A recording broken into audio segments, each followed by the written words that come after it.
Boa noite, o Jornal da Cultura, edição de sábado, está no ar. Forças lideradas por 5 países iniciam ofensiva militar da ONU contra tropas da Líbia leais a Gaddafi. Veja agora outros destaques. Presidente norte-americano Barack Obama chega ao Brasil na primeira visita histórica à América Latina.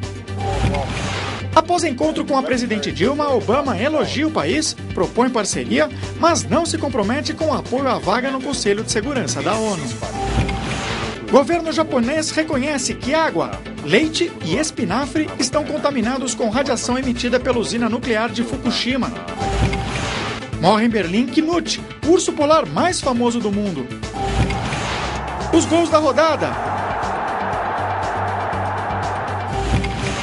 E na última reportagem da série sobre o litoral norte paulista, as soluções para conservar um dos mais belos trechos da costa brasileira.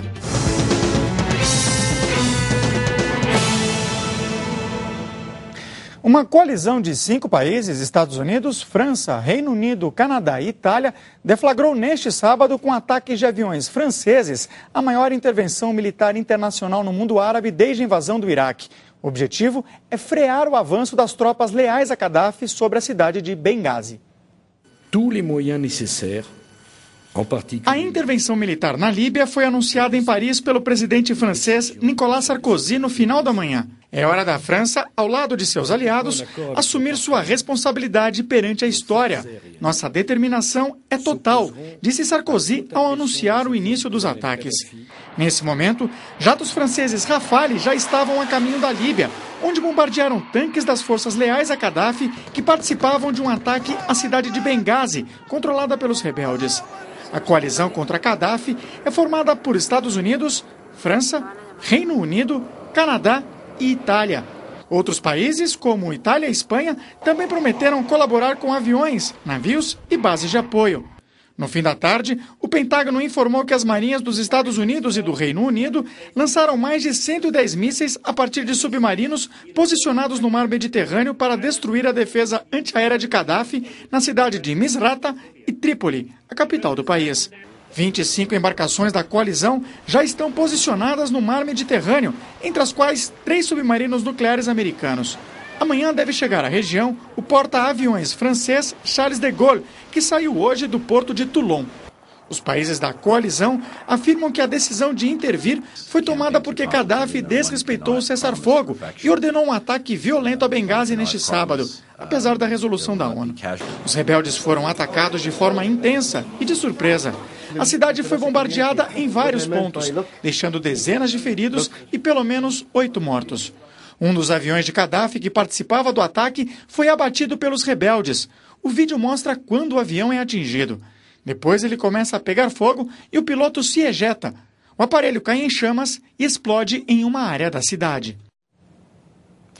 O presidente dos Estados Unidos, Barack Obama, já está no Rio de Janeiro. Ele passou todo o dia de hoje em Brasília, onde assinou 10 acordos de cooperação e de comércio. Obama fez muitos elogios ao Brasil, mas não se comprometeu diretamente com a aspiração brasileira de conseguir um assento permanente no Conselho de Segurança da ONU. O dia do presidente Obama na capital federal foi bastante movimentado. Barack Obama chegou em Brasília por volta das 7h40 da manhã, acompanhado da mulher Michelle, das filhas e da sogra. Ele foi recebido pelo comandante da base aérea, pelo embaixador dos Estados Unidos no Brasil e pelo cerimonial do Itamaraty. No aeroporto, foi direto para o hotel, antes de seguir para o Palácio do Planalto. A chegada do presidente americano ao Planalto ocorreu com um atraso de meia hora. Depois de passar as tropas em revista, Obama subiu a rampa do palácio, onde encontrou a presidente Dilma e o ministro das Relações Exteriores, Antônio Patriota. Após a execução dos hinos americano e brasileiro, Obama entrou no palácio, onde posou para fotos ao lado de Dilma. O presidente americano destacou o crescimento extraordinário do Brasil e citou o sacrifício feito por pessoas como a presidente Dilma para transformar o país de uma ditadura para uma democracia. Também afirmou que sua visita ao Brasil é uma oportunidade para estreitar a parceria entre os dois países nas áreas de energia renovável e de comércio. Obama evitou se comprometer com o interesse brasileiro de ocupar uma cadeira do Conselho de Segurança da ONU, mas disse que apoia uma reforma do Conselho para a inclusão de novos países. Já a presidente Dilma pediu o fim de medidas protecionistas adotadas pelos Estados Unidos contra produtos brasileiros, como o etanol. Ela afirmou ainda que o Brasil tem todas as condições de assumir uma vaga permanente no Conselho de Segurança da ONU. Esse país, o Brasil, tem compromisso com a paz, com a democracia, com o consenso. Esse compromisso não é algo conjuntural, mas é integrante dos nossos valores. Tolerância, diálogo, flexibilidade. É princípio inscrito na nossa Constituição, na nossa história, na própria natureza do povo brasileiro. Depois do encontro do Palácio do Planalto, os dois presidentes participaram de um almoço para mais de 150 pessoas no Palácio do Itamaraty. Em um novo discurso, Dilma destacou a importância da cooperação entre Brasil e Estados Unidos na exploração do petróleo da camada do pré-sal e no desenvolvimento de tecnologias de energia renovável. Já o presidente Obama citou o ex-presidente Juscelino Kubitschek ao dizer que Brasília significa o raiar de um novo dia na cooperação entre os dois países.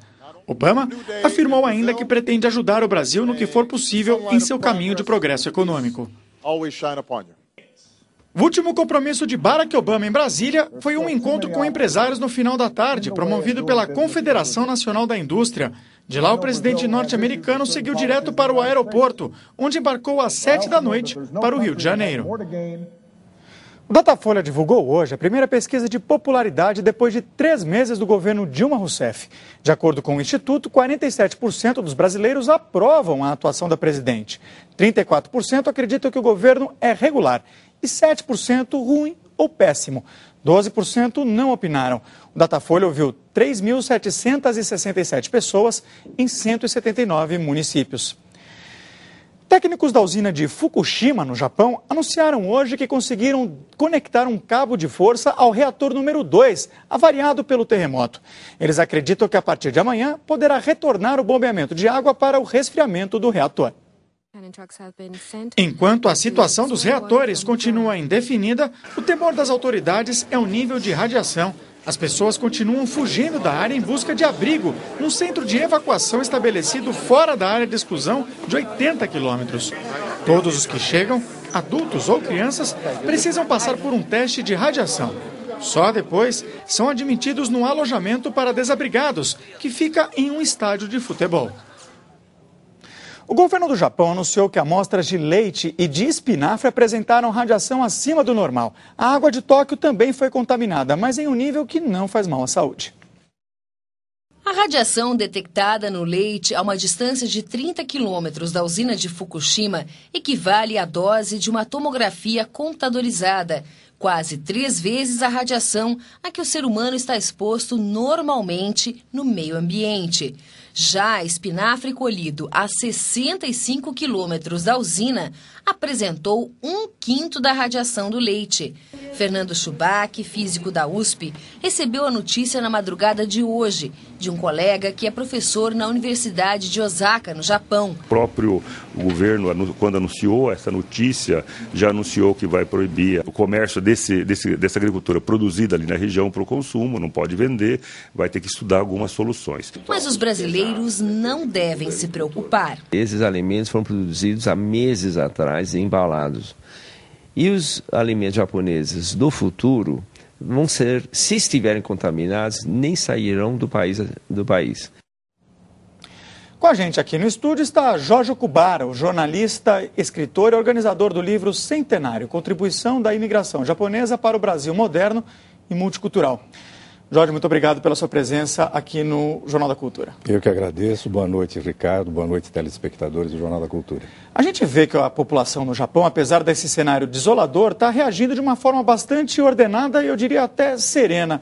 Isso se deve à própria cultura do japonês?